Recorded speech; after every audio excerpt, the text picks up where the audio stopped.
And all I heard in my head while I was on the emergency room table was done, done, done. David, you're done. You're done with your corporate career. You're done with the money, the possessions. David, you're done harboring this bitterness, resentment, and unforgiveness towards your wife. David, you need to find Terri. You need to tell her that you forgive her and that you love her. It took them 2 days, the doctors and nurses, 2 days before they could wheel my bed into Terri's intensive care unit, and they did. All the doctors, nurses, family, pastors, everybody was in her room. Terri was lying in her bed unconscious. Her head looked like a basketball, black and blue, tubes in and out of her nose and mouth. I didn't care. I made everybody leave the room, shut the door, just me and Terri. And I looked at her and I said, Terri, I don't know if you can hear me or not, but I need you to know something. I forgive you. And I'm so in love with you.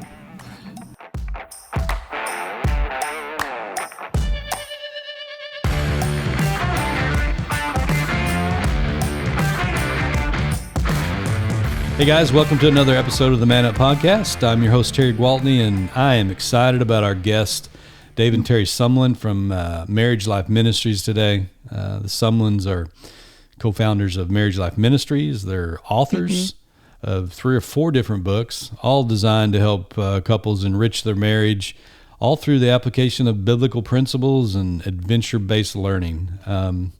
They both have served over the last 20 years as international marriage educators, retreat leaders, pastoral counselors, and conference speakers. And me and my wife, Kim, met them about a year ago. And that's kind of where our introduction, I think, led to a friendship, which has kind of resulted in some of the stuff we're going to talk about today. And so really looking forward to seeing our relationships continue to grow and learn a little bit more about them, and just excited about what they do. I know the folks listening to the show today, this is all about how can we become better men, how can we become better husbands, how can we become better fathers. And I know just through the grapevine, we also have ladies listening in. And so Terri's going to be able to bring a neat perspective from that end. But having said all that, David, Terri, welcome to the show today. Thank you, Terri. Appreciate it. What an honor. Well, I'm excited for our audience to just hear you today. But, one of the things I was thinking about is I think there's going to be a lot of inspiration as folks listen to this today. And I believe it will give our listeners hope for what the future could look like. I think sometimes, Bible says hope deferred makes the heart sick. And, having hope helps get us through the moment. But I also think your story is so fascinating that it's like, it's not only that I have hope to get through my crisis maybe, or the hard place that I'm in. But man, what the future could look like because my story isn't over. And I'm excited for them to hear about that. So if you guys don't mind, let's just jump in and go for it. Can you share just a little bit about your journey and how you ended up being marriage educators? So, I mean, that's a big topic. Well, it's interesting. I think our quest, or at least the vision God gave for me for marriage ministry, started when I was 14 years old. Father had given me, my parents went through a divorce. It was Christmas that year. My father gave me a gift that every 14-year-old boy wants. He gave me a set of used cassette tapes from Dr. Gary Smalley on hidden keys to loving relationships, what every 14-year-old boy wants. And did not quite understand it at the time, but now I believe what my parents were doing is using the children to send messages back and forth to each other, because they never assertively addressed anything. They never talked to each other. What my dad didn't realize, so I guess he was hoping that my mom would take those tapes, listen to those tapes, and maybe she would understand why they got a divorce. What my father didn't understand is that I would listen to those tapes from age 14 until the day I graduated college. Every day I was living vicariously through the stories of Gary Smalley, talking about his family, talking about his wife. So when I met Terri in college, I was all set. I was ready. I just had these idealistic notions of what marriage should be. It was not going to be like my parents. We quickly get married. Like any young husband, I felt the weight of stewardship in terms of providing for my family. And so I threw myself into the workplace. I was a consultant for the American Productivity and Quality Center for a number of years, and you were basically, you earned your income based on how optimized you were, how billable you were with companies, clients. And the goal for each of our consultants was you needed to be billable at least 70% of your time. And to me, that was not good enough. I wanted 100%. I wanted 110%. I would be billable on the weekends. I would work 7 days a week, traveling all over the country, just throwing myself into my career because that's where I was being affirmed. That's where a message was coming back to me as a man, as a young man. Yes, David, you have what it takes to be successful.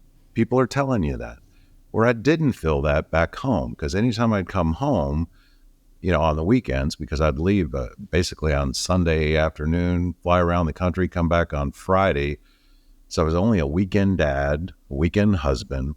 And when I was home, all we did is fight. Yeah, so he just got consumed with work. And to use his words, he has confessed this. He pretty much said he abandoned the family. Work was his number one priority, and that was very obvious. It was your idol. And so I just felt like a single mom. I felt alone. I felt abandoned. I felt helpless, hopeless about our whole situation.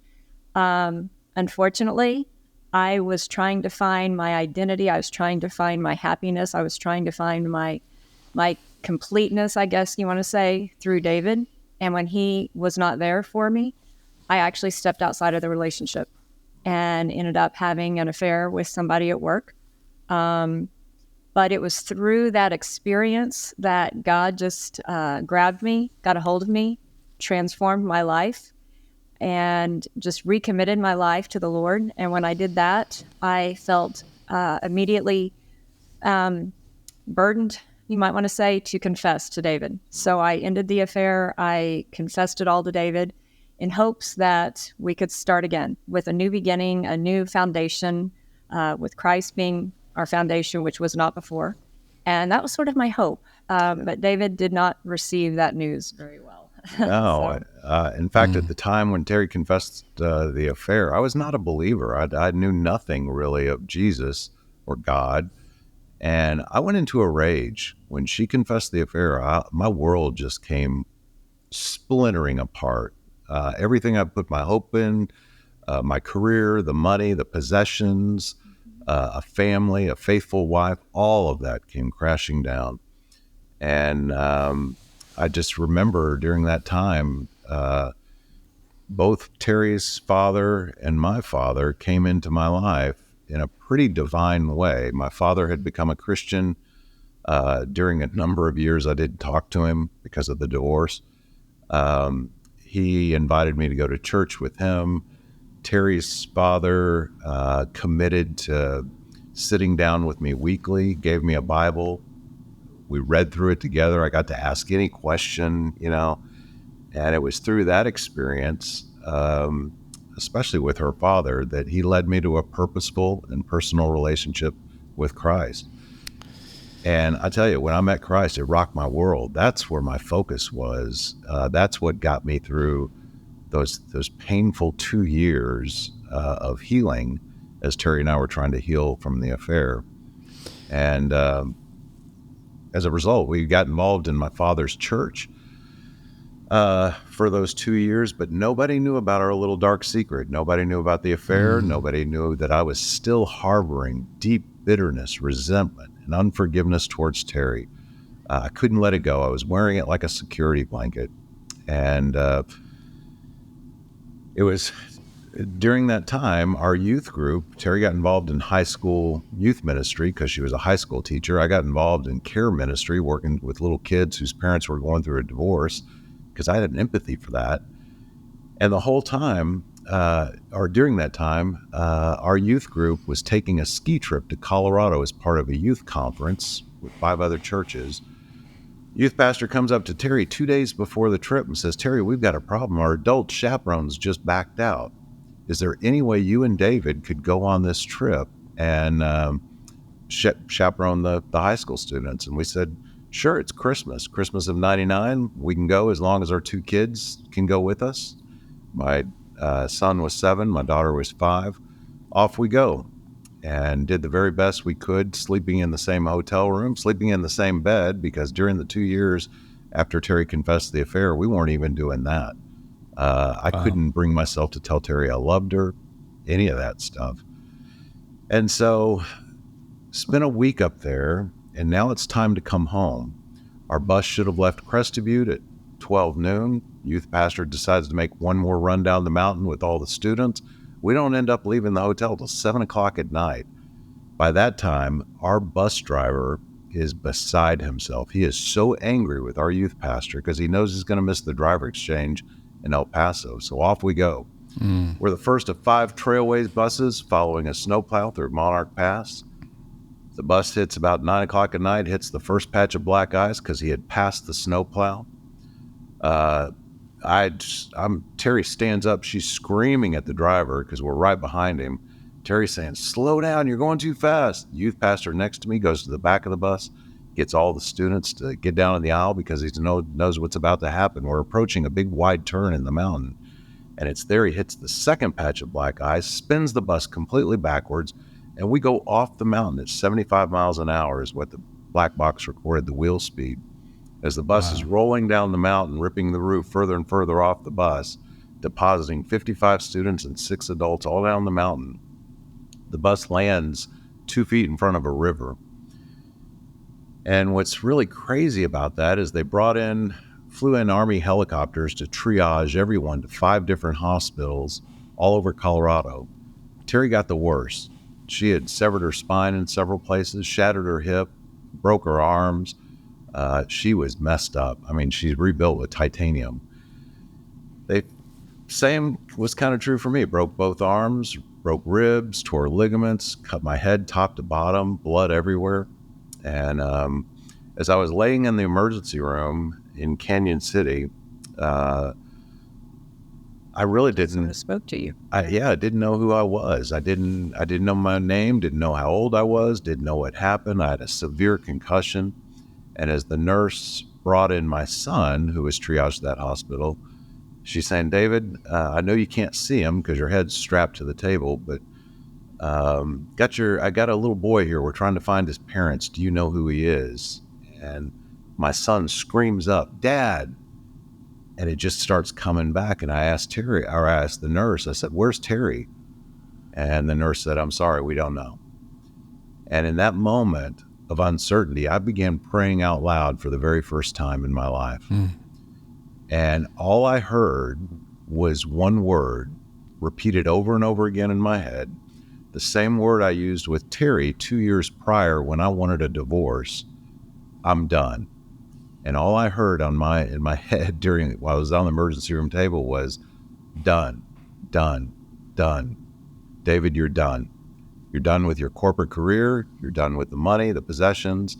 David, you're done harboring this bitterness, resentment, and unforgiveness towards your wife. David, you need to find Terri. You need to tell her that you forgive her for that affair and that you love her."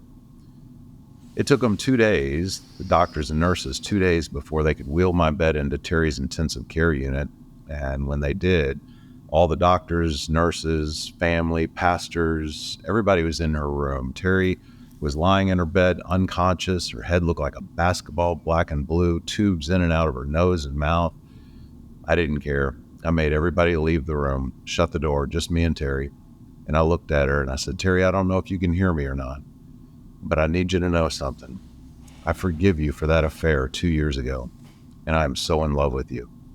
And from that moment on, God gave us a different perspective of what is really important in this life on this side of heaven.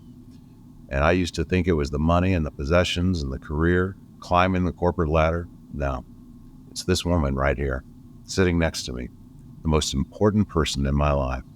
And we live our lives like it's maybe our last day together.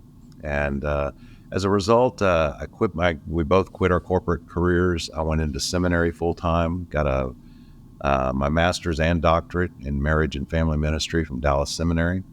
And that's what started our ministry 20 years ago. God has taken this and just It's amazing. We do 40 to 50 events per year, ministered a little over 12,000 marriages every 12 months. And we're just sold all of our possessions, everything, so that we could become itinerant for the Lord. And yeah. There's a lot to unpack there. Yeah, I'm so sorry. Yeah. No, I mean, it's the second time I've heard it. I think it's just as inspirational as the first time. So I have a couple of questions, because just some observations listening through that. It seems like what you were doing is very common for most men. It is for the average guy.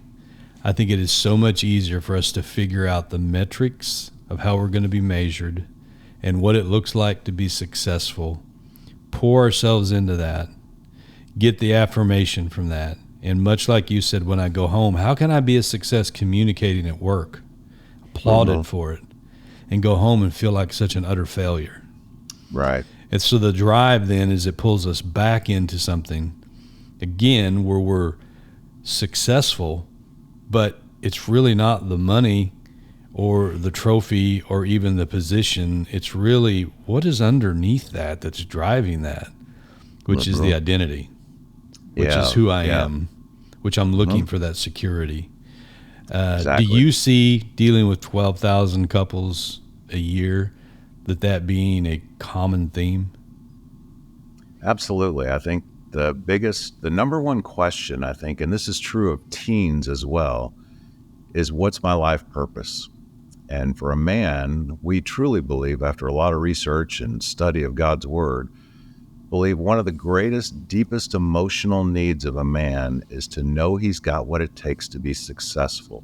He needs to know from his wife that she believes in him, believes that he has everything he needs to have to be a faithful, successful husband, provider, protector of the family, all of that. And I think that's the search that men go on. They're searching for that. And what I've come to learn is my life purpose isn't my vocation. It's not necessarily what I do. My life purpose is knowing, loving, and worshiping the very one who created me. That's the purpose he has put on my heart and mind and soul. And if I can live out that in whatever I'm doing, whether it's at work, whether it's at home with the family, that's my life purpose. And I tell you, when that became a reality for me, I do feel like I have what it takes to be successful, because I've met my Creator who loves me so much. And it just goes well beyond imagination, comprehension. Yeah, big difference between searching for happiness and finding true joy. Yes. So, Terri, I have a question. Back during that period of time where David was pursuing basically his own personal needs and probably didn't know what was really driving him. Right. And the absence of that was leaving you, wanting the same thing, but I'm assuming you were probably looking for David to fulfill what only Jesus could fulfill. Correct. Where were you at that point in your spiritual walk? Were you a believer at that time? I have always said I was a believer, but I'm like many people in the South. We live in the Bible Belt, and everyone says you're a Christian.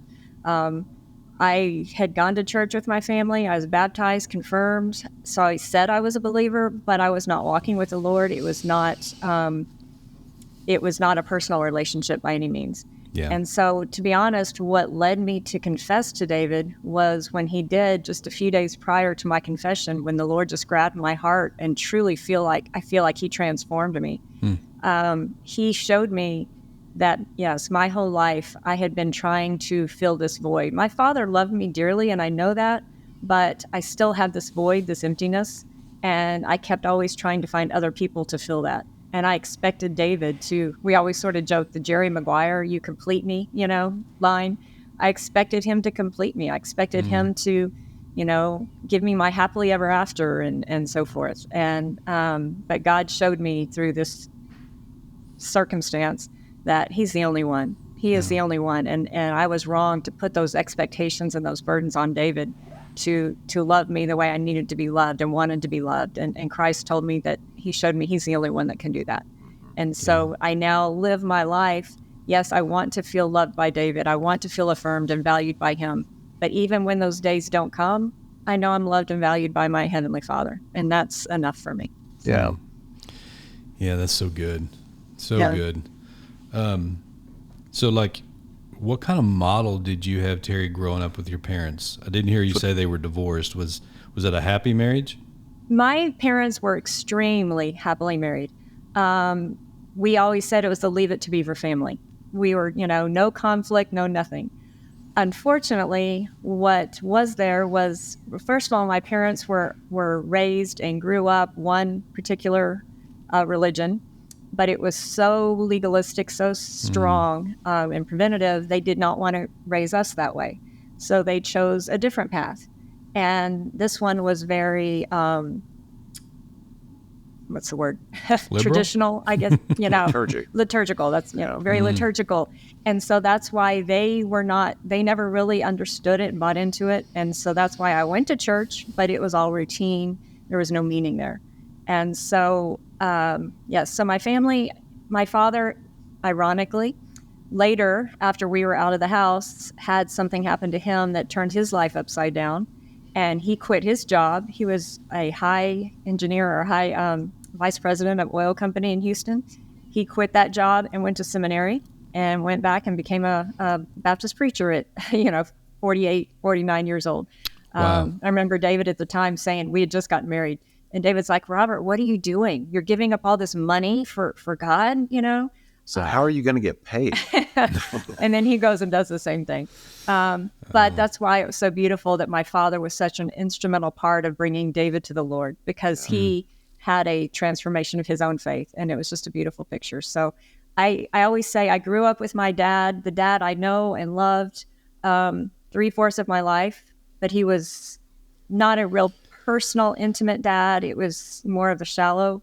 But the last, fourth of his life, he did pass in 2015. But the last part of his life, he was a different man. Yeah, And totally, I miss that man because he loved the Lord and like no other. So, It's so interesting because I think probably a lot of people listening can relate to, they have a ritual and they have religion and they believe, Right. but exactly. they don't have a relationship. They're not really a follower, and they're definitely not an apprentice of Jesus.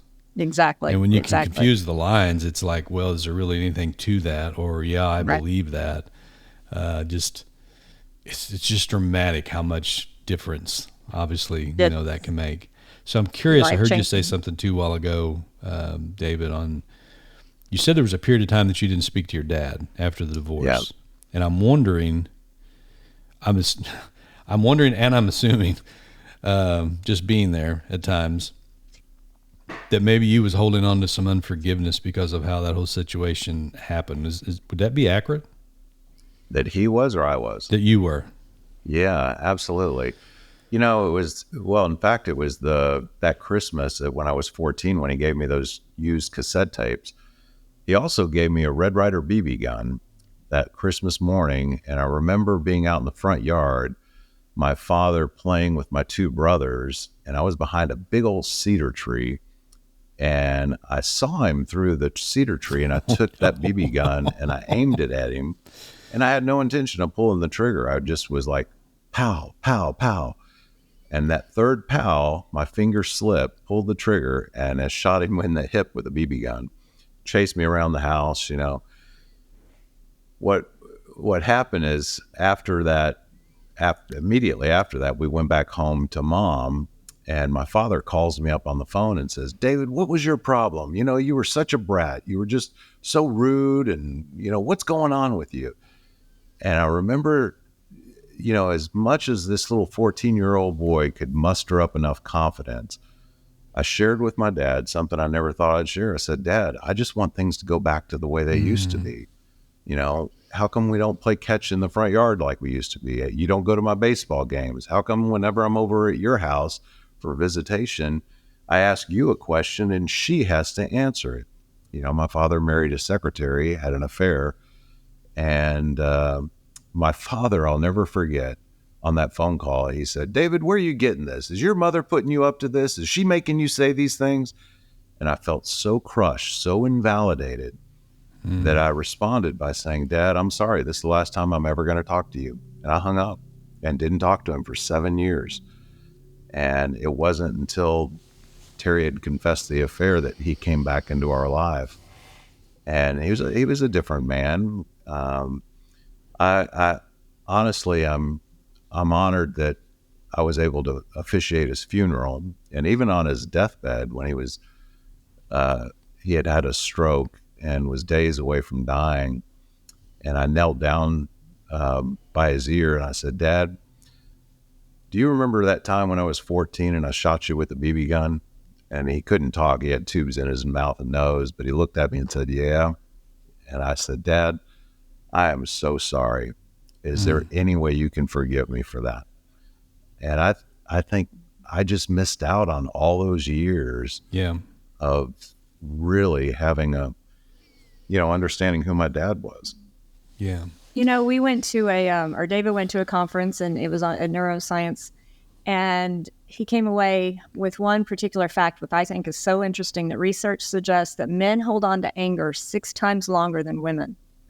And when David and I do a lot of counseling, stereotypically, we find it is the man that finds it harder to forgive than the women usually. And we just dive into that. And I think it goes back to the man, if he has to forgive or he has to show any submission or any sign of gentleness or anything like that at all, many times it's perceived as a weakness. And that's so not true. In fact, when we were in Kenya. Oh, yeah. We were leading a retreat in Nairobi, Kenya, and I had mentioned just a simple statement that there is strength in humility and that men need to learn to be humble. And I had a bunch of men after the retreat was over. They came up to me and said, David, you just sinned. And I said, what do you mean sinned? And they said, you told a lie. That's not true. Men are not to be humble. That's weakness. We're to be strong. And so you never tell your wife you're sorry. And I said, not only is that wrong, that's not biblical. Christ was all about humility. He was always all about forgiveness and acknowledging your sin, acknowledging your wrongs. And it's so interesting when we go into world cultures around the world, how skewed, they can be about the identity of what a man is, and the strength that men have when we're, willing to be vulnerable. I always say I find David most attractive when I see humility and gentleness and kindness in him, much more than when I see strength and power. Well, you're seeing the real him, aren't you? Right, exactly. So one of the reasons that I asked that, so in October, in about a month from the time that this will air, we do a 3-day off-grid adventure camp for men. And underneath the big top, there's always 4 major talks, and those all get facilitated around a campfire later. And one of those themes this year is on unforgiveness. And actually, I'm going to be delivering that one, and it's going to be called Let It Go. And when I was sitting there listening to you, I'm curious, do you feel like that when you chose not to forgive your dad and seeing your world blow apart, that affected you in such a way that drove you? So you can kind of go back, our history is our best indicator of our future. And do you think that drove you obviously into the chase for the affirmation, the validation, which obviously was just another piece to the puzzle of why the marriage was kind of falling apart, kind of the entryway? Absolutely. When we talk to men, that great need, the greatest need that I mentioned to you, we've had that need ever since we were little boys. We needed to hear from our fathers that would tell us, son, I'm so proud of you, and I can tell you have what it takes to be successful in this life. Well, I never heard that from my father. And so I carried that into my marriage and projected those deep emotional needs upon Terri.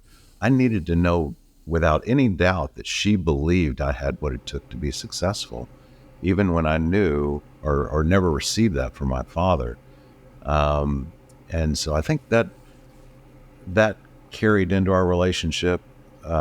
Trust issues carried into our relationship. I just kind of grew up with the notion that don't trust anybody. Everybody's going to let you down. Everybody, ones that you love, are going to walk away from you. Yeah. And I think that's why it was so hard for me. Yeah. Well, I don't think that's unique to you was the reason that I kind of brought that up. And, I think if you just even go biblically, I mean, you go back and we realize we have a choice every time we get offended. And then when we choose to hold on to the offense, yes, and then it begins to move into unforgiveness. And the Bible shows us the progression of that. That unforgiveness held on long enough obviously ends up to bitterness. And by the time you get that point, it's like we're all wearing these rose-colored glasses. We're interpreting situations and people, and we're begging people to judge us, or we want to judge them by their actions, and then we're expecting them to judge us by our intentions, and everything is just so warped. But yet it's so real and common in our world because it's all relative. Yeah. And I think that's so much of probably the baggage that a lot of the people that are listening today that we're dealing with, whether that's in trying to interact with our kids or, our spouses or whatever the case might be. And, I think sometimes, and just going back, if the Holy Spirit can show us things to come, it also says he will remind us of things. I believe there's a lot of power in just like, why is this so difficult for me? Holy Spirit, show me how did I end up here? What was the beginning of that? Because I think and it takes some work, and it's usually not pleasant. And but then we move from weed pulling to actually getting to the root, and kind of do the deep dive work of where you actually can kind of bring about healing and restoration instead of just being busy about dealing with the same old thing over and over again, because we're not really dealing with the root. I'm sure you see that every day. Well, I'm on my 5th marriage, and the only common denominator is you. So you're just going into the next one with more baggage. So it's just a lot harder for us to look in the mirror. Well, there's two things I think resources we give couples that we work with. One is we help them understand their expectations and how to voice those expectations, how to take kind of inventory of all the expectations you have of your spouse, you have of yourself, and the expectations you believe your spouse has of you. And then sitting down and saying, okay, are these expectations realistic? Because I tell you what, if they're not realistic, can we give ourselves permission to take that off the list, take that expectation down? That's good. Kind of reduce some of the tension. So that's one conversation we have with couples. Another conversation we have is I want you to do what I call a hurt inventory. And a hurt inventory is 2 parts. The first part is taking inventory of all the hurts, all the ways other people have hurt you, wounded you through their words, through their actions, and then praying over that part, that catalog of hurt, and asking God, help me forgive. Help me to forgive. Help me to find it in my heart to forgive this person, to let go of the hope of having a better past. That's part 1. Part 2 is a little harder. Now I want to take inventory of all the ways I've hurt other people, the contribution of words or actions that I have dealt out that have perhaps wounded other people. And then asking for the strength and the conviction to ask for forgiveness, to say, I'm sorry. Those are 2 resources. I think if people can understand their expectations and understand where they're, how they react or prayerfully respond to those unmet expectations, and then also really taking a deep soul search on the ways you may have hurt other people or the hurts that you're holding on to, and then bring God into both of those, the expectations, bring him into the wounding, and just lean into him. God says, if you'll lean into me, I'll give you the desires of your heart. Yeah, that's good.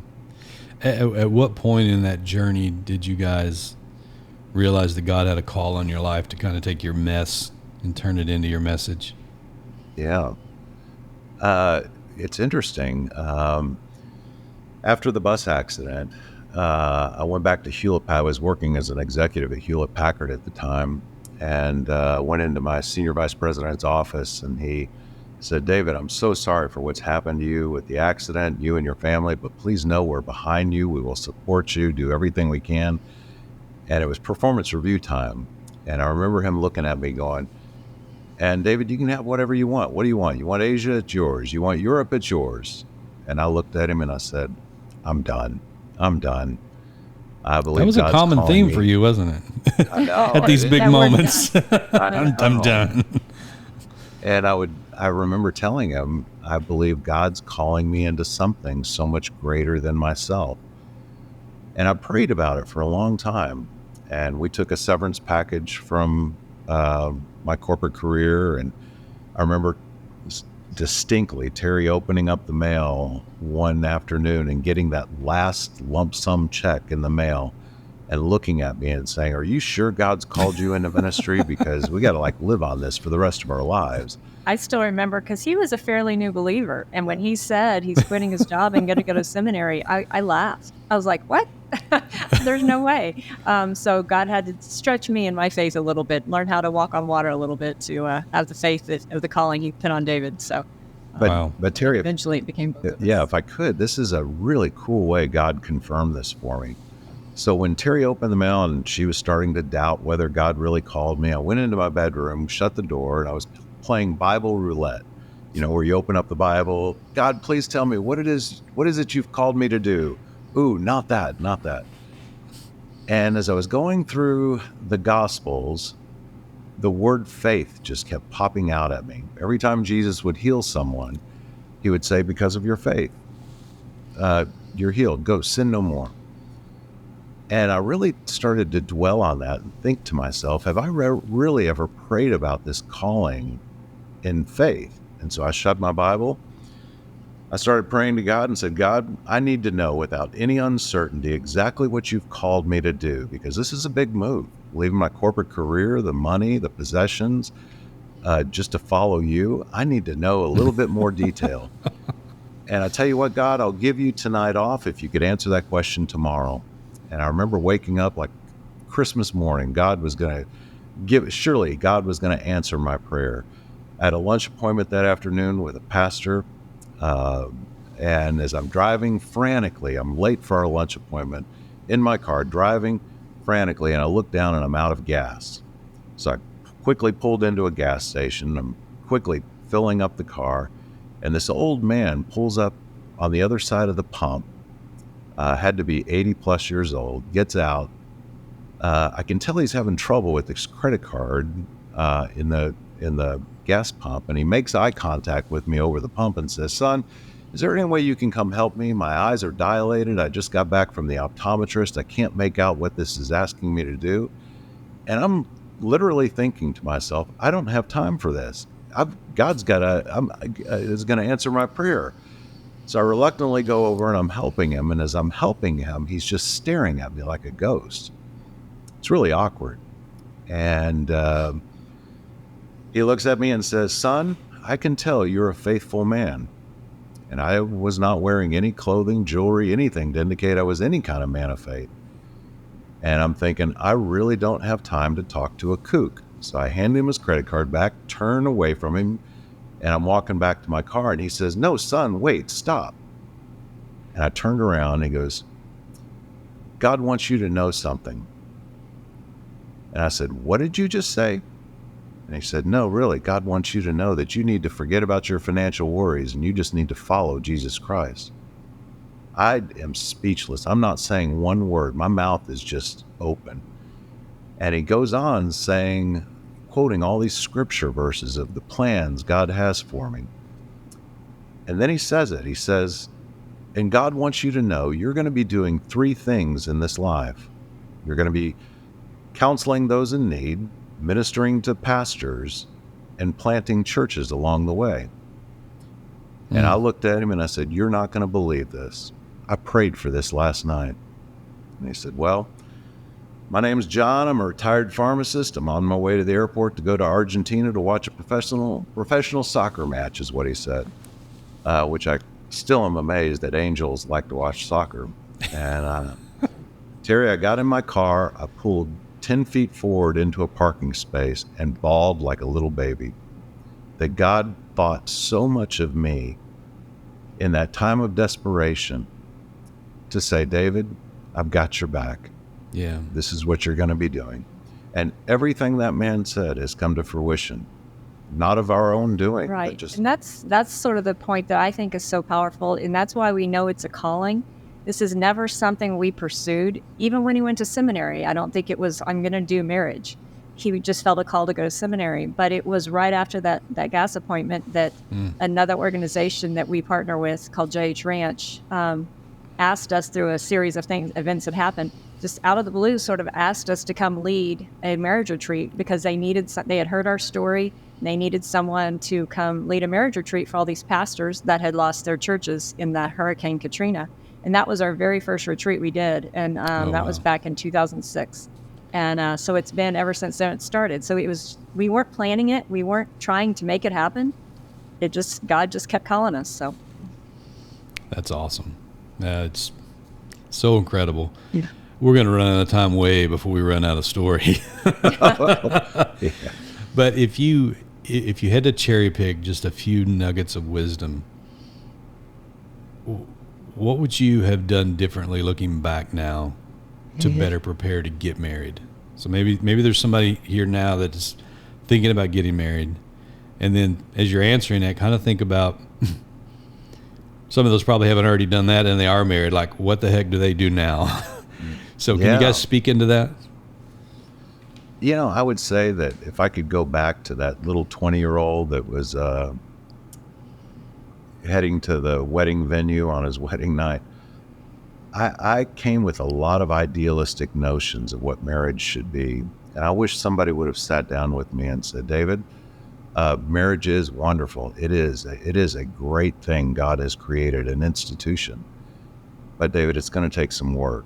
And you're going to have to learn to gently and graciously navigate even through the trials and challenges of relationship in hopes that God will use that to bring you to the other side of your faith. I wish somebody would have told me that. I think that it would have made a difference on the day Terri confessed the affair. It would have made a difference just in how I saw our relationship.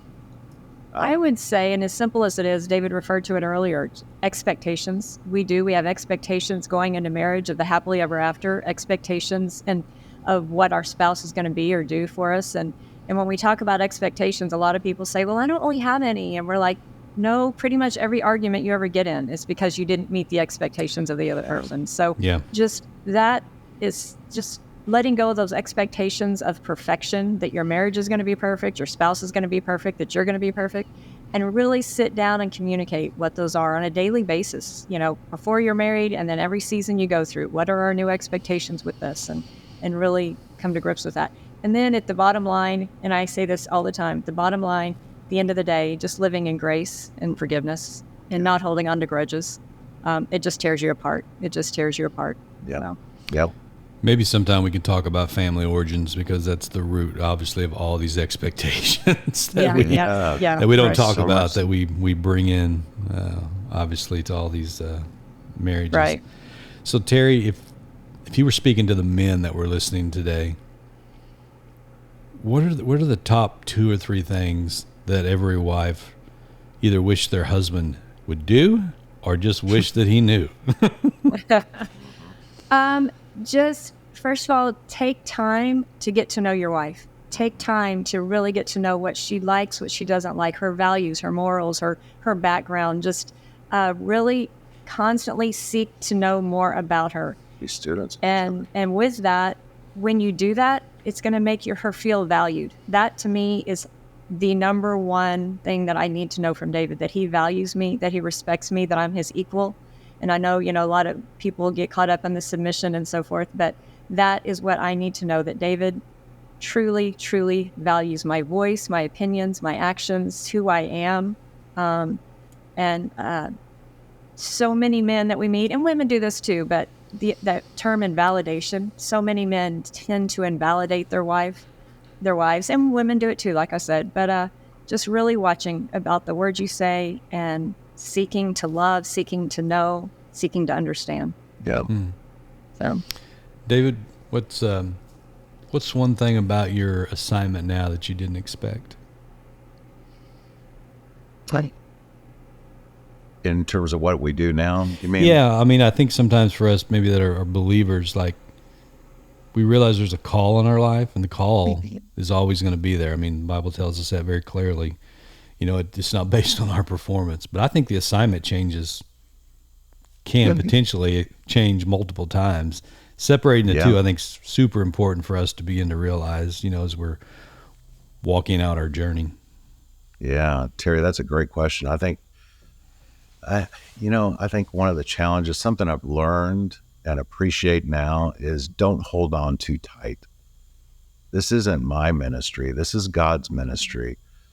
I even when I was pastoring the church, I think I always thought, I believed that, well, this wasn't my pulpit. This is God's pulpit. But I think it wasn't. The human, yeah. Well, I think the human flesh can take over sometimes and deceive you in thinking, no, this is you. This is yours. You deserve this. You own this, right? And when you do that, you push God aside. And I think if I learned anything in what we do now, it's that anything can change. We just got to follow Christ. And if he were to call us to do something else, we would do it wholeheartedly, because we just want to be obedient. Whether it's writing books, whether it's counseling couples or leading retreats, or maybe doing none of that. Maybe it's doing something else. I know God's called us to go to some countries that I know have been very difficult. Terry's like, yeah, God, we'll follow you, but if you don't ask us to go there, that would be okay. Yeah. So and I have, when we look back, we can see a couple of times the door has closed unexpectedly. Doors have closed in our ministry, and we were hurt at the time and we didn't understand it. But now we can look back and say, okay, God's hand was in that 100%. And so it's just, don't be too afraid. And like David said, don't hold on too tightly, because this is more my personality than David. I'm always wanted to make sure we're not overstepping. We're not, taking credit when we shouldn't, that kind of thing. And so just finding the humility and making sure that we are always knowing that we are only here because of God and nothing we've done ourselves. Good stuff today. I appreciate you guys just being vulnerable and authentic. I think none of us should be under a false illusion that we're perfect or that our marriages are perfect. And I think when we kind of get through that facade and kind of take off the mask, I mean, we can really kind of get down to business, so to speak. So I'm excited because you guys are coming to be our guests at Legacy Farm, October 11th and 12th. Talk to us a little bit about what we can expect and why in the world is somebody from Houston, Texas coming to Stoneford, Illinois, where even God needs a map to find us. Yeah. Couples can expect just authenticity. Terry and I are not the kind of marriage educators that stand up before people and give you our opinion on how to do marriage. If you'll do these three things, you'll be great. No, that would be a waste of your time, waste of our time. Rather, what we're going to do is we're going to take some of the best empirical research conducted in the field of marriage and family. We're going to take solid biblical principles, and we're going to put those together and showcase what highly satisfied couples are doing in their relationship in terms of the way they communicate with each other, navigate through conflict, spend their leisure time, intimacy.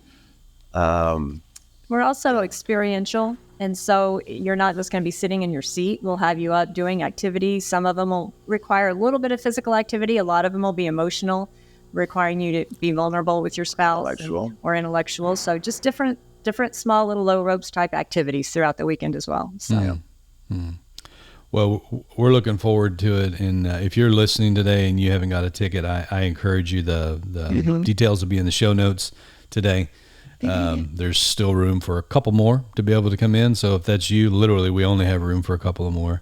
But I think it'll be a weekend to remember, no pun intended there. And we're excited about having you guys come in. So we are too. Looking forward to it. Any parting words you'd like to leave with the audience today? Yeah, just Be real, live in hope, know that the wilderness, if some of you are out there and just feel like you're wandering in the wilderness, I love this advice my 33-year-old son gave me when he was in the wilderness. He said, because his mom wanted to pray him out of the wilderness, he looked at her and said, "Mom, I don't want to take one step out of the wilderness until I've learned everything God wants me to know." And I think that's true of all of us. Just tilt your chin 2 inches up, get God's perspective of what really is going on right now in your situation, your circumstances. Yeah. And That's I'll good. just say, if there are any women listening, just to love your husband well. He does have that greatest need, and to know that he has what it takes to be successful. And I think we as women can be the most influential person in that as a wife. And so just constantly making sure we're affirming, we're complimenting, we're praising, we're showing value how much our husbands are and how much we need them and how wonderful they are. And I don't think we do that enough because we assume they're getting it everywhere else. But they need to hear it from us. Yeah, that's so important, because I was in a group the other day, and guys were talking, and these would have seemed to have been insignificant moments, but what one of the guys said just spoke so many volumes. He didn't care what anybody else thought at that moment. He just really cared about what his wife thought. Yeah. And I so remember true. the story of Truett Cathy. He went to start WinShape, and he was on the Berry College looking at a dilapidated dairy farm that had been made available to him to begin WinShape. And he pulled all of his leadership team in. And he says, like, "What do you guys think? What do you guys see?" And they kind of talked amongst themselves, and they said, "Well, this is nothing but one giant money pit." And his wife was with him. And he turned to his wife and said, "What do you think?" She said, "I think I'm standing on holy ground." Yes, she did. I Yeah. said, "Yeah, I think the same thing. We're going to do this." Yeah. And I think he referred to her as his most trusted advisor, which is the way I refer to my wife. She's not Right. head over heels involved in every aspect of the businesses that we're involved in.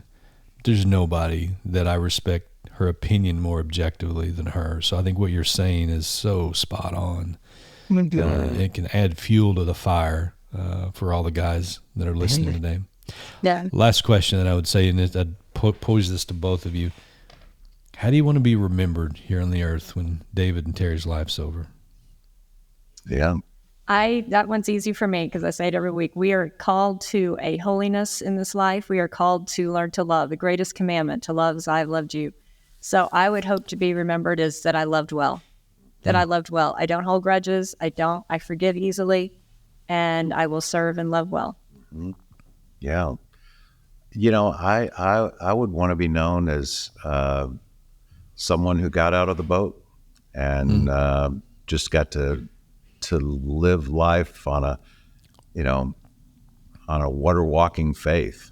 That I wasn't tied to the expectations necessarily of what our culture says, but I followed the very one who created me. My love for God. And I have been blessed to be able to walk along beside his walk. I do tell him sometimes, I'm like, "David, I can walk on water with you.